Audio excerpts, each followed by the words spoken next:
I know this video isn't as funny as my usual videos, or at least I think they're funny. Here's this for some consolation. Single, double, triple. It's out of the park. You're welcome. I think our current system of employment is just a distraction to life. We were not put on this earth to work every single day for a meager wage at a job that we don't like under the threat of violence or imprisonment. I don't think we were put on this earth to live that way. And I think more people are starting to wake up to this. Did you know the wealth inequality in this country is greater than it was in France in 1789? Yikes! Historically speaking, wealth inequality always reaches a point where the only course of retaliation is violence. And violent revolutions, historically speaking, have led to violent regime changes. So something is going to break. Something is going to happen. We all have a breaking point, and Americans are fucking strapped. Our food quality is deteriorating. Our medicine doesn't treat us how it used to. Our climate is deteriorating. The internet frickin' sucks now. I think everybody is tired of living in capitalism, but they don't understand what it really means to live under capitalism and what it would really mean to live without capitalism. Because it is possible. We used to live without capitalism for thousands and thousands of years. Capitalism only appeared in the late 18th century. What did we do before then? Human beings have been able to survive and evolve for so long because our shared human history is rooted in empathetic communities that were able to pivot and change their strategies that were failing. But I think today we are seeing a loss of empathy in the entire population, it feels like. And that has led to a rise in fascism. I am proposing something new that we can start practicing today. I'm thinking of it as the antidote to capitalism, which is a pretty wild claim. Many people have claimed to have the answer to capitalism. I know. My ideas aren't anything new or that far-fetched. Most of it is from data from other countries past and countries current. In fact, I'm taking data from countries that have already implemented these systems and seen positive results. I'm calling it radical compassion. But first, let me explain capitalism real simply and real quick so that we're on the same page. I need to do this first because in the United States, we don't educate people on class consciousness or on our economies at all. We just don't talk about it. So a lot of Americans don't know how their own world works. They don't know how their government or economy works. Let me explain it real quick. A quick Google search to define capitalism defines it as an economic system in which the means of production of goods or services are privately owned and operated for a profit. Okay? The pros of capitalism are the best products for the best price. Innovation is often rewarded. The cons are lax equality of opportunity and external costs are ignored. People think that capitalism is great because it allows for free trade. It allows us to have goods for a decent price. It allows us to control our own possessions and have more freedom, have our own freedom, you know? And this all sounds fine and dandy, but in practice, capitalism has lowered our food standards. It's lowered our quality of living. It's lowered our life expectancy even in the last couple of years. We've deprioritized education. We have ongoing pandemics. We have secret police in almost every state, and we're profiting off of genocide. This is because capitalism, although it sounds like it would work nice, it actually only rewards cutting corners, cutting regulations, doing everything you can to make a profit. A very common misconception about capitalism is that it is a merit-based system. The hardest workers make the most money. So then why are the majority of Americans working 1 full-time job, 2 full-time jobs, overtime, just to make ends meet, when people like Elon Musk earn more than this person's life savings in a couple of seconds. Let's name some hard workers, janitors, teachers, scientists. Are they making the most amount of money in this country? No, this isn't a merit-based system. It's just not in practice. What people forget about capitalism is the very root of it. Boil capitalism down to one thing. What is capitalism? Capitalism means there's a specific class of people called capitalists that own the means of production. What is the means of production? That's our factories, that's our buildings, that's our public infrastructure. Capitalists, they own our factories that create stuff. People work in these factories, and the profit goes to the capitalists, not to the people. Capitalists are this middleman, you see? They just happen to own all of this because of generational wealth, and you're working there every single day just to make this person richer. Why is that? What is the goal of capitalism? What is all our goals living in a capitalist system? It's to make a profit, right? But do you see any of these profits?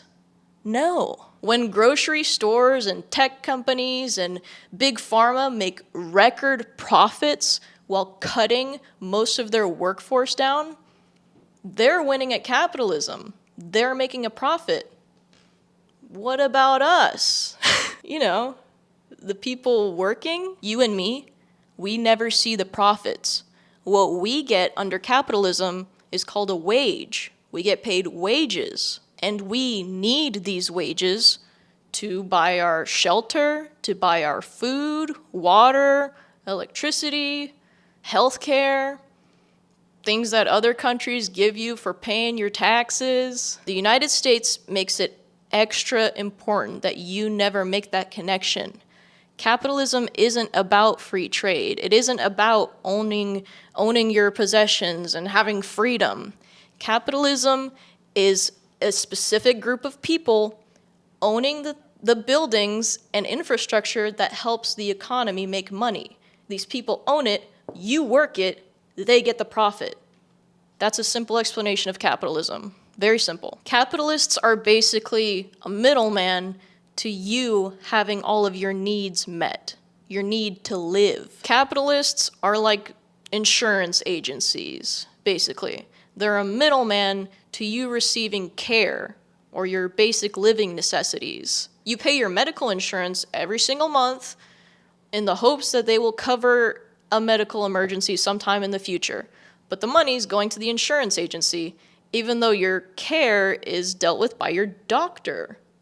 Middleman. So you're constantly paying these insurance companies to hopefully cover you in the future, and you'll never see a return on that premium. And nobody questions this. We have so little agency over our healthcare here. If you're an American, I want you to think of capitalism like this.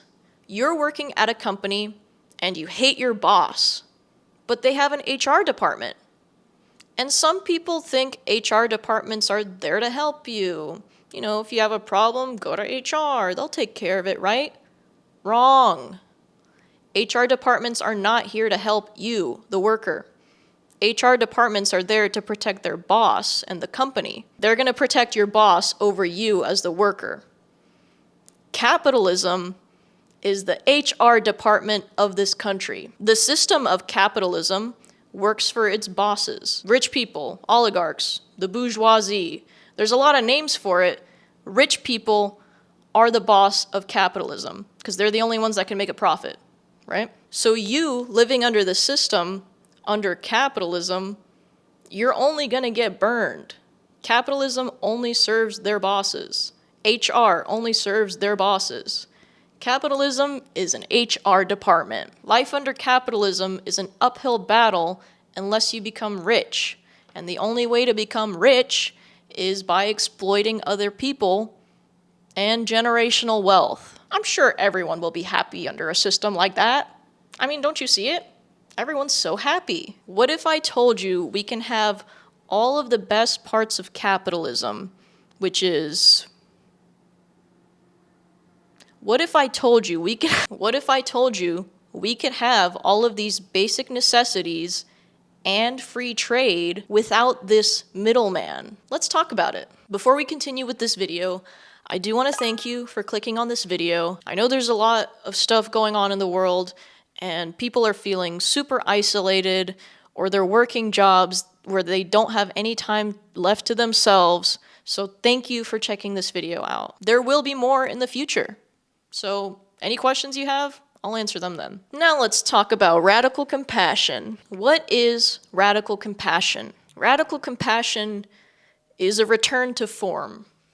It's a return to humanity, a return to our roots. Radical compassion is going to be a system that promotes, instead, continuous growth and community care. People should be using their time on this earth to help others and to make progress in humanity, not to work a job you don't like for 40-some years until you die early of cancer. Now, I can't explain all of radical compassion in one video. I'm probably gonna need like 15. So I'm gonna give you a quick introduction into it. I'm gonna explain what sparked this, why we need it, and how to start practicing it today. Become a radical compassionist with me. Radical compassion, more like badical compassion.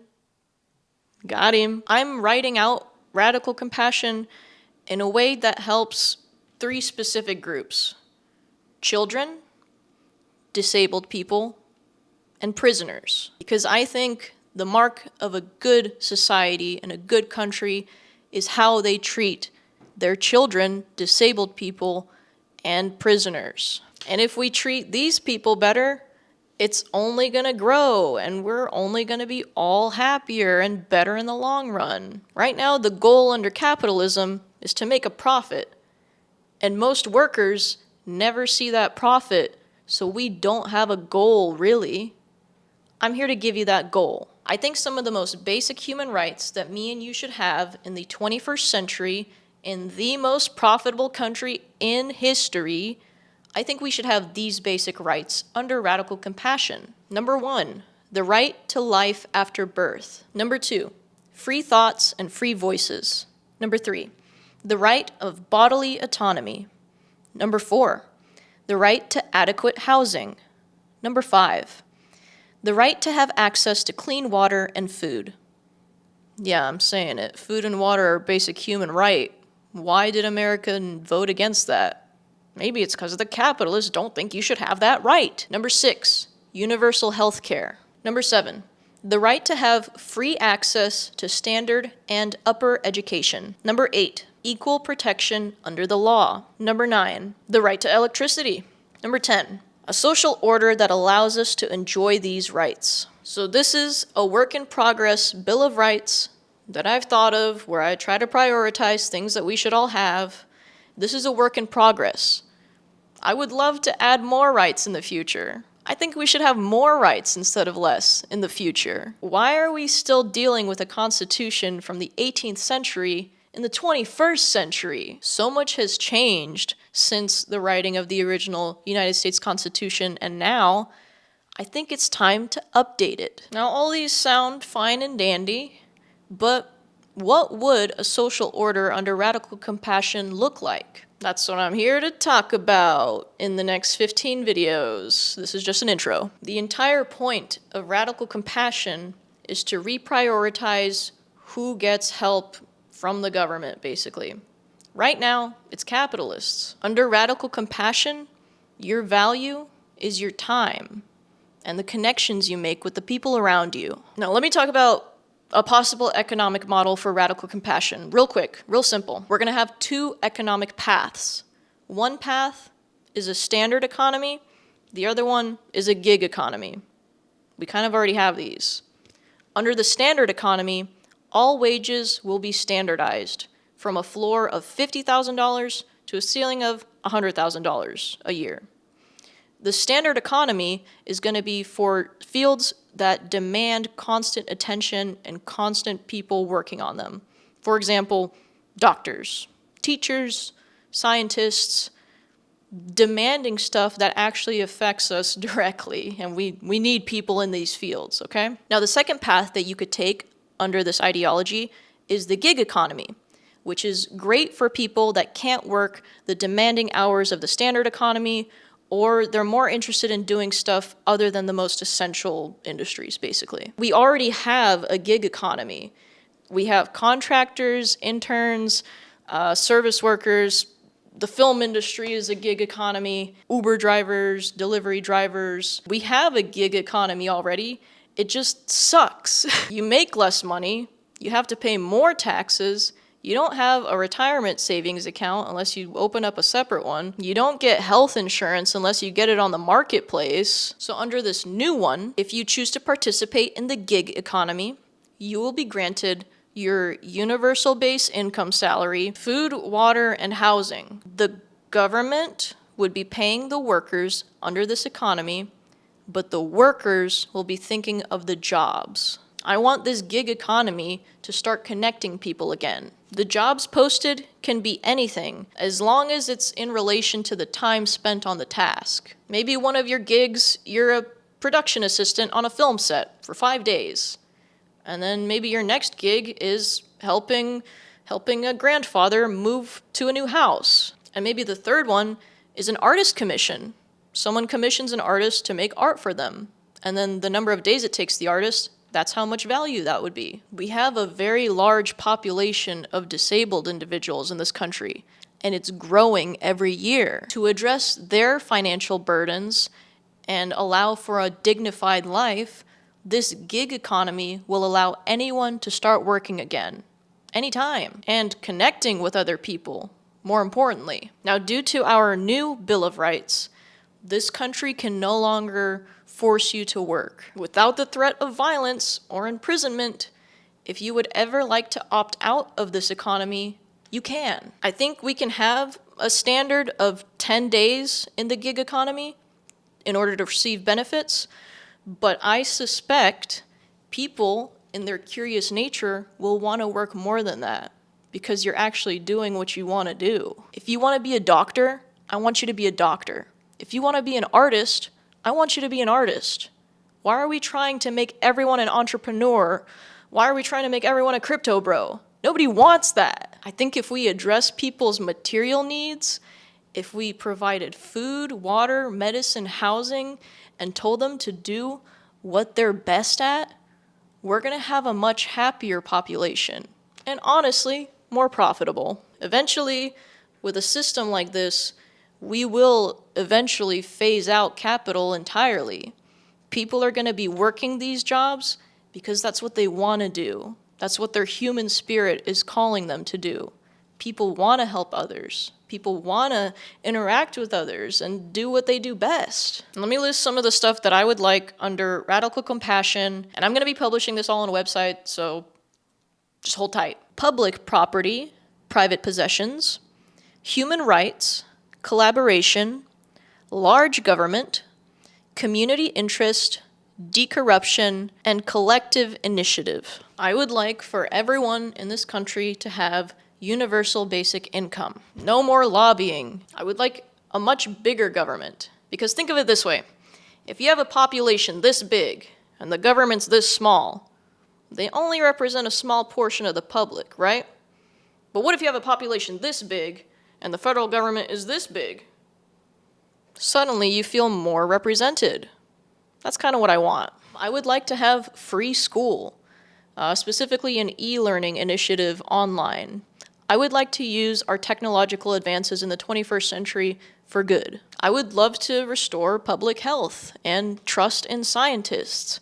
I would love to clean the air under radical compassion. We're going to have regulations on tech and misinformation and disinformation. I would love net neutrality, an AI ban, a phase out of the carceral state. And to Disband all secret police. Would love to end fossil fuel use, and I would love to end mass animal agriculture. I want to reprioritize having empathy in this society. I want us all to be educated. I want continuous education. Why is it that we go to school for the first 18 years of our life, and for some people that's it? If you never go into upper education, the rest of your life is just working. That sounds miserable. When you're wasting your life every single day working a job you hate for petty pennies, you're not growing, you're not learning, you're not connecting with other people. The end goal of radical compassion is to phase out capital entirely. We don't need money, really. We need to have our needs met, and money was just a way to have that, so we can trade. The value of money isn't real. It changes. So why would you value yourself after how much money you make? Now, I'm sure you have some questions. Is this an economic system? Is it a social system? Is it just a movement? What is it? Radical compassion is an economic system that puts human nature back in charge. Humans want to help others. We want to create. We want to get out there and make stuff. That's what humans are for. Every person on this earth should have equal access to this earth's riches. And we should take care of the earth better. And capitalism as a mechanism makes us meaner. It makes us more isolated. Americans now don't feel a sense of duty to their neighbors and to their fellow Americans. They don't even have a sense of duty to protect their own health. They have been beaten into submission by individualistic mechanisms of hate. Now, the only thing that will solve this is a future worth changing for. We're going to need a lot of re-education in the United States because they cheer on billionaires when they flaunt their wealth. Let me tell you a little secret. Rich people do not like you. Rich people treat this earth as their own playground.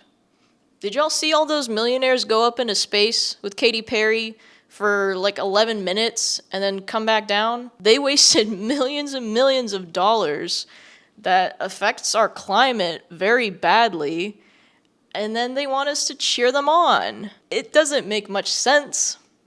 And I think people are waking up to that. I'm talking about radical compassion now because things are coming to a head.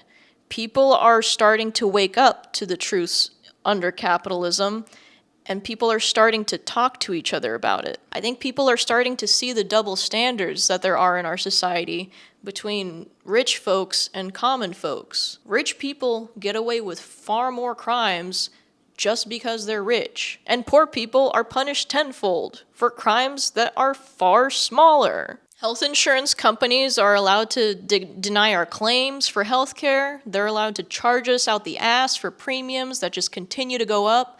They're allowed to talk to you like you're nobody. But if you do something to that health insurance company, you're going to prison. This company is basically allowed to murder people. It's called social murder.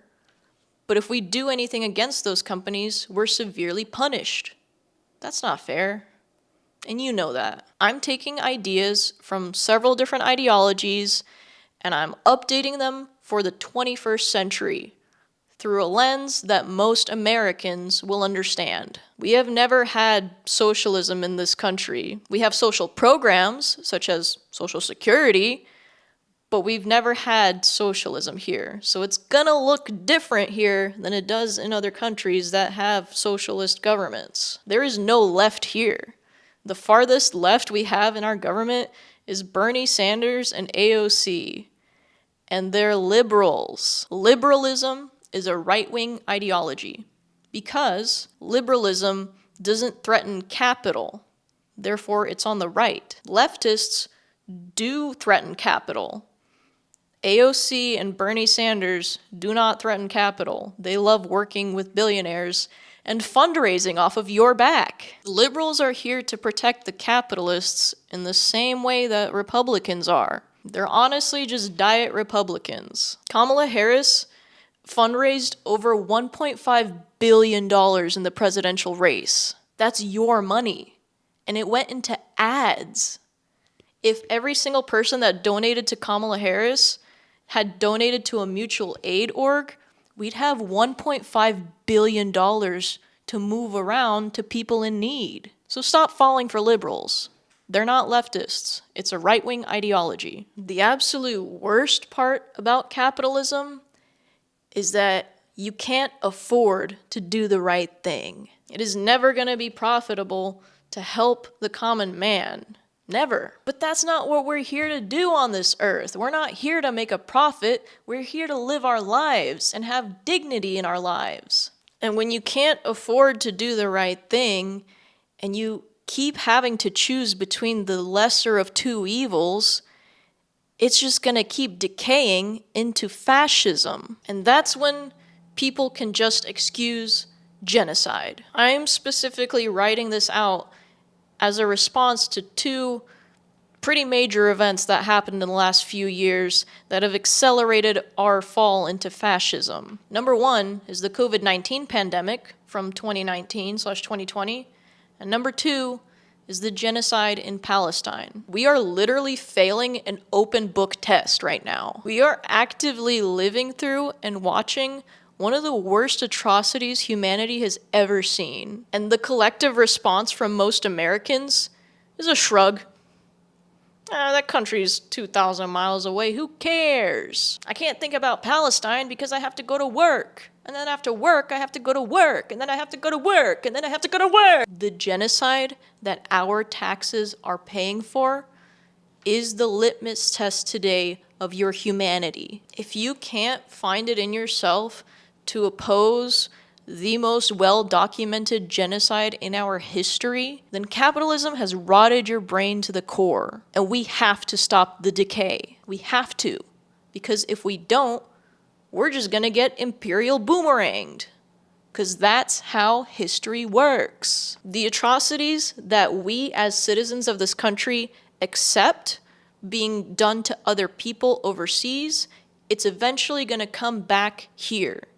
It already is here. ICE is kidnapping people and disappearing them into concentration camps down in South America for having an opinion that 90% of humanity would agree with, or at least anyone that has any humanity left. And in this horrible dystopia, we can just watch this genocide unfold on our phones. It's the damn phones. They're making us more individualistic, they're making us lose empathy, they're desensitizing us to violence and genocide. It's the damn phones. I'm not a technology hater. I am a tech bro hater. And I'm not interested in techno-feudalism.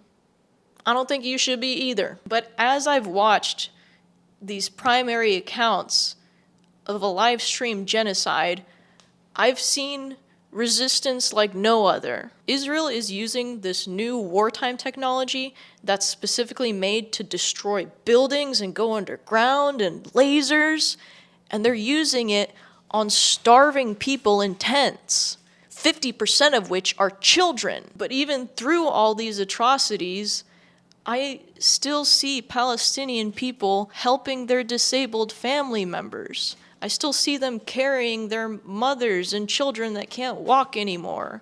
I still see them feeding their pet cats. I follow so many shelters in Gaza, and they still care about their animals while they're going through all of this. They care about their earth. They care about the native plants. In the face of the worst crime in humanity, they're still resisting. I think we can learn a lot from them. I think it's cowardly not to even try when people going through this are still trying. You know, if America was going through the same thing, you know Americans would not take care of each other in the same way. You know that. Not right now anyway. Not until radical compassion. So I do model a lot of these ideals after the Palestinian resistance against the biggest force in the world, backed by the most profitable country in the world, funded by the most brainwashed population on this earth. You and me. Now, I believe this drop in empathy and slow crawl towards fascism started a while ago in the United States. But It was very much accelerated by the COVID-19 pandemic. The COVID-19 pandemic is another litmus test for your humanity. Who are you willing to sacrifice just so you can go to have brunch? COVID-19 has killed more people in 5 years than the HIV pandemic did in over 40 years. 1 in 4 people have long COVID. 1 in 4 people have long COVID. That's a lot of newly disabled people. How are we going to help them? How are we going to help these people when we won't even address that the pandemic is still ongoing? COVID is not over, and every study there is says it's having horrible, horrible effects to our brains that drop our empathy. When the pandemic started, scientists and government officials said, this mostly affects older people or people that already have a pre-existing condition, which is most people, by the way. And we as a society collectively groaned because who cares about old people or people with disabilities or pre-existing conditions? So after the first vaccine rollout, we kind of stopped caring. But the virus didn't. It kept killing. And now you probably notice that you have some new health conditions that you didn't have before. And maybe your family members do too. Maybe your friends. How many people do you know that have cancer? After you catch COVID-19, it dysregulates your immune system. So after you catch COVID-19, you're going to be catching stuff more often and more severely over time. Have you noticed that you're getting sicker more often with diseases that are not common? The reason we're having measles outbreaks right now is because COVID-19 dysregulated people's immune systems. Everyone's, because everyone has caught COVID at least one time. So all of our immune systems are fucked. And now we know that COVID-19 affects children worse than adults. The chances of a child getting long COVID is exponentially increased on their second infection. So if your child caught COVID once in 2020, and then another time in 2021, if we keep going, we're just going to keep disabling a quarter of our population every 2 years. And these children have no say in this. We're killing our children, and they have no say in this. So yeah, let me wrap this up. This is getting pretty long, I'm sorry. Now, capitalism is driven by a few mechanisms. Number 1, imperialism. Number 2, patriarchy. Number 3, white supremacy. You can have either of these 3 without the other, but together, these 3 systems keep capitalism going in a profitable way. The reason we haven't been able to get rid of capitalism in this country is because we've never addressed these core mechanisms that allow capitalism to continue. So the only way to solve capitalism is to address these core mechanisms. So what are some things that you can do today to start living like a radical compassionist? And what should we all do collectively to stop the rise of fascism in this country? Right now, the strategy that our opposition has against fascism is mass peaceful protest. Without masks, too. And these peaceful protests have been largely ignored because there's no follow-through. The only power that you and I have in a capitalist society, because we're not capitalists, the only power we have is over our money and our attention. So where you spend your money and where you put your attention directly affects our capitalist class. Trust me, they hate losing money. And so do we. Whenever you spend money on products made by capitalists and owned by capitalists, that money is actually taken out of our worker economy. It's taken offshore into their retirement accounts that are not taxed. All those millionaires going up into space for 11 minutes, they're able to afford that because they don't pay taxes like you and I do. They don't. So number 1, keep your money within the worker economy. Only shop at small businesses, not giant chains, you know? Don't give in to fast fashion trends or AI trends. Those are directly killing our climate and exploiting workers in the global south. There are specific apps that allow you to scan products in grocery stores to see where they were sourced. Avoid items sourced by Israel, because if you buy those, you're giving them your money to bomb children. One of them is called Boycat. I don't go into grocery stores anymore, so I don't use that app. Let me know if it works for you. And then with your attention, stop worshiping capitalists. Stop worshiping celebrities. Because everything bad going on in this world was a deliberate choice by them. Capitalists are the boss of our system, capitalism, and they keep us in check. They decide on what our culture does. They decide of where our money goes.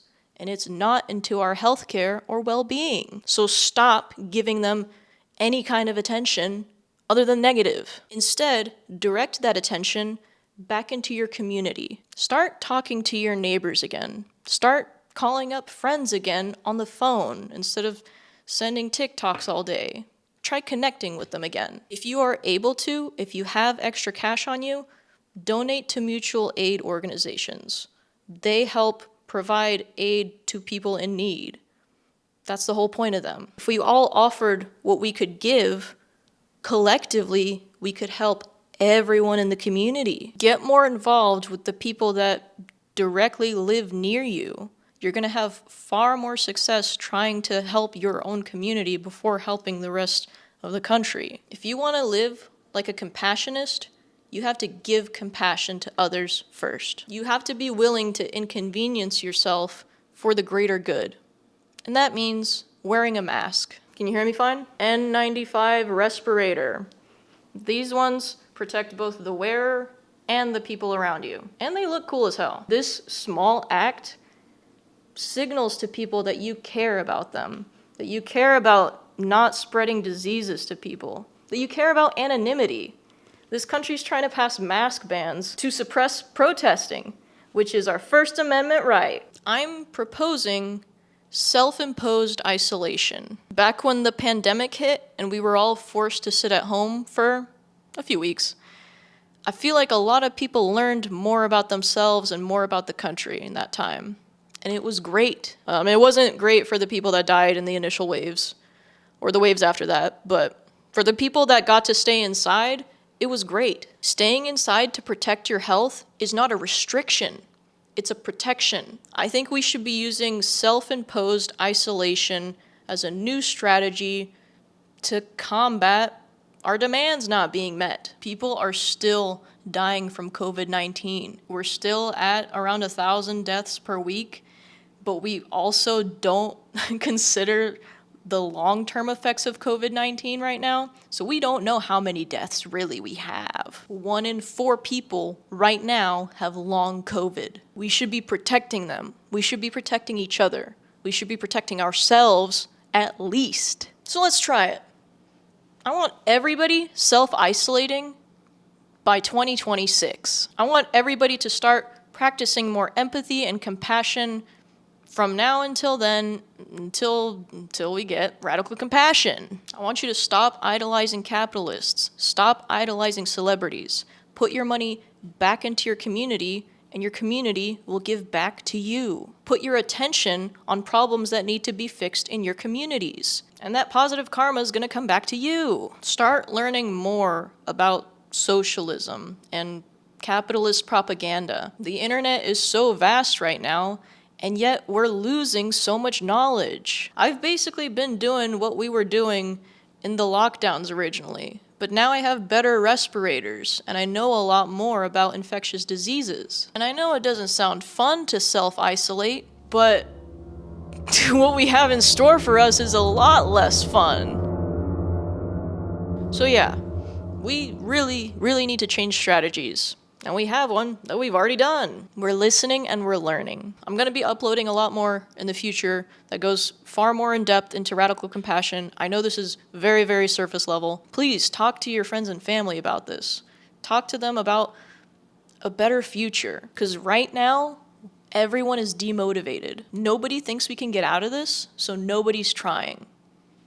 But we have a goal now. And it's a goal that I think most Americans would want. Most Americans would agree with these values and they would want this kind of future for themselves. It's just been called other things.